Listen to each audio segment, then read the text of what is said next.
E3 is just in a few days, and I kind of want to talk about it. Alright, everyone. So, Microsoft press briefing is literally in a few days, and it's an exciting time. We're going to have a long week of games, game talk, gameplay trailers, new game reveals, and more. And it's an exciting time. So, here's my predictions for Xbox's briefing. The show will open up with Halo Infinite, where we'll see gameplay from the campaign and from the multiplayer. But the bulk of the gameplay will be from the campaign, where we'll see the RPG type elements. Next up, studio announcements. Now, it's been heavily rumoured for a while now that Asobo Studios, IO Interactive, and the creators of Age of Empires will join Xbox. Now, the Age of Empires devs make more sense because Microsoft probably wants more consistent RPG, or should I say RTSs, for the platform. Next up, IO Interactive. Now, this may not be happening, but it's something I want. And the Asobo Studios rumour, basically, they are working on a next-gen game for Focus Home Interactive. But it doesn't necessarily stop anything happening between them and Xbox. It just means there'd be quite a while between games for, Microsoft-specific platforms. Next up, new IP. Now, via Brad Sams, it's been heavily rumoured that we're going to see at least 3 new IP. Now, that's a good number in my opinion. And considering Microsoft needs more genres as Xbox exclusives, or should I say Xbox whatever exclusives, they need more RPGs. And I think we'll see a few. Gears Tactics announced for Xbox. It makes sense. Gears of War is Xbox. The fans are on Xbox. And you say Gears, people think Xbox. And Gears Tactics would work on a controller because I play XCOM with an Xbox One controller. It works perfectly fine. More PC-style games announced for Xbox, such as Age of Empires Definitive Edition, Age of Empires 4, and a few more. A new Banjo game is pretty much coming at this point. It's been rumoured for 7 months. We've had developers tweet teasers, have teasers in the bios. We've had new merch go on sale. We've had all these listings all over the internet pointing towards this new Banjo game. But there's also been teasers that we'll see Banjo in Smash, so perhaps we'll see a new game announced, plus with a subtle tease at the end that'll point at Smash. And, it's something I've seen the Smash community want, makes sense. And plus, Microsoft is all buddy-buddy with Nintendo now, so I can totally see that happening. Indies. Now, every year we have an indie highlight reel with a few being showcased more. But I think we'll see some we've heard of in the past, or at least I hope anyway, when it comes to these indies, such as The Last Night, The Artful Escape, Tunic, and Sable. All fantastic looking games. Game Pass talk. Now, I think that day we're going to get a lot of Game Pass games drop. It's something I've seen people want. And Game Pass is hot right now. And a lot of people are loving Game Pass. I'm a person that likes to buy games on disc, and even I like having Game Pass. Halo Reach announced for that day on Xbox. And Halo Reach is going to look fantastic on Xbox One and Xbox One X. And it's probably going to drop during E3.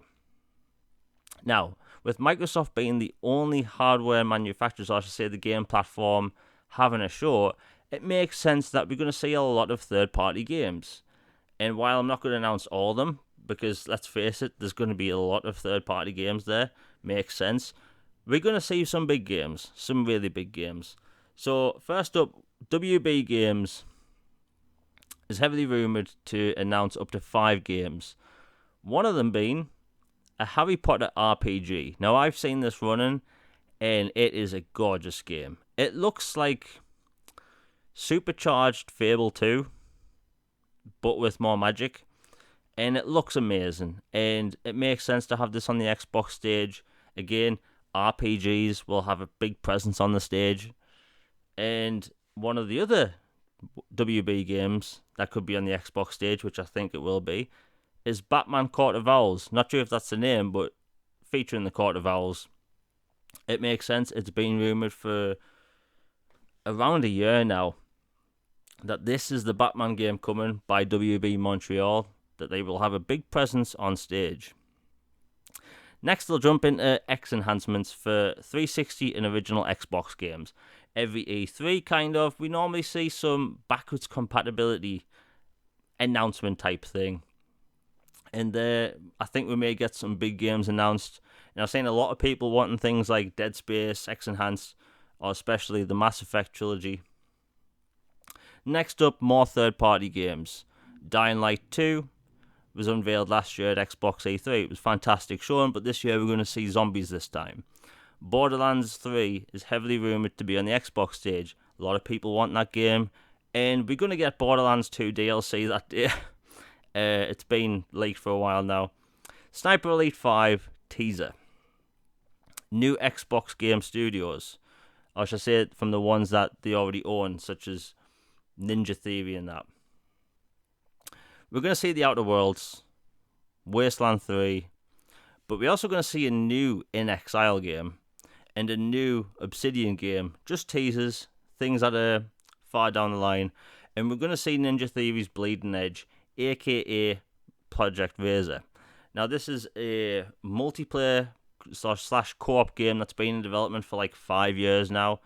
For the past year, I've been posting gifs of this game on Twitter. It's a really cool looking sci-fi game. It looks like a cross between Mass Effect and MDK from the original PlayStation. It's got this really cool look to it with these like super soldiers. And the next Obsidian game, look, when Microsoft went to see Obsidian and In Exile, they obviously saw their next projects coming. And obviously we're going to see The Outer Worlds. That's a cool looking RPG, and if you're a sci-fi fan looking at RPGs, you're going to probably want that game. More new IP. Now, there's a lot of games being developed for Xbox, and we will see a lot this year. Other than seeing updates for things like Sea of Thieves, we're going to see a lot of new games. Perfect Dark teaser. Perfect Dark has to be coming. It's been rumoured, and I suspect at this point that it's a third-person action-adventure set in a dark and gritty cyberpunk universe, and if that's what it is, I'm hype. Or it's something in the vein of Deus Ex, something of which I still wouldn't mind. And plus, it's time for Joanna Dark to come back, makes perfect sense. Next up, xCloud. Now, especially what happened with Google Stadia's announcement, Microsoft is in a prime position to take the axe and swing. In this situation, Microsoft is Thor in Endgame, and, well, Thanos is Google Stadia. Microsoft can do whatever they want in this position, and it's the strongest position they are in when it comes to cloud. Cyberpunk, we're going to see a bunch of gameplay with an actual release date of Q1 2020. Gears of War 5, gameplay reveal, beta announcement, and that will release later this year. More new IP. Then we will see next gen talk.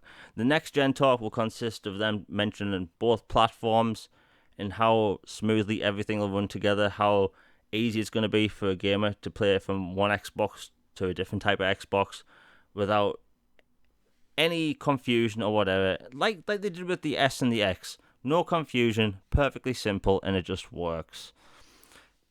Now, finally, Fable. Now, a lot of people say Fable isn't coming. A lot of people say Fable is. But I'm going to say now, Fable is coming. It makes sense. You have Phil Spencer mentioning last year that Playground Games is making a new game in a new genre that's open world. We have Xbox UK magazine say that they are making Fable. This was months ago. We have developers hinting at Fable.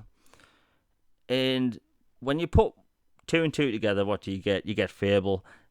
It makes sense. Fantasy RPG.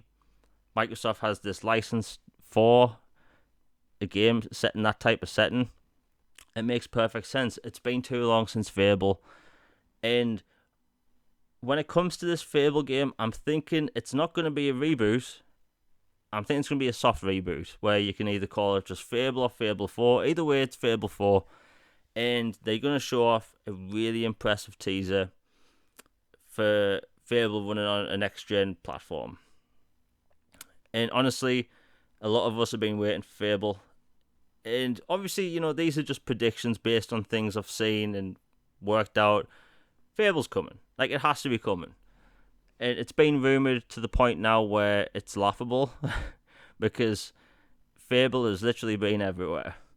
Anyway, these are my predictions. I'll have more videos out tomorrow or the day after, and E3 is going to be fun. And if I can get it working, I'm going to have a live stream reaction to the E3 presser where people can actually watch this year, because last year didn't work. Anyway, if you enjoyed the video, please hit like and subscribe. Hit that bell for notifications. Please like on Twitter, and my link will be on Twitter, I should say in the description down below. But yeah, please share it, like and subscribe. I'm out. Hope everyone has a bloody good E3.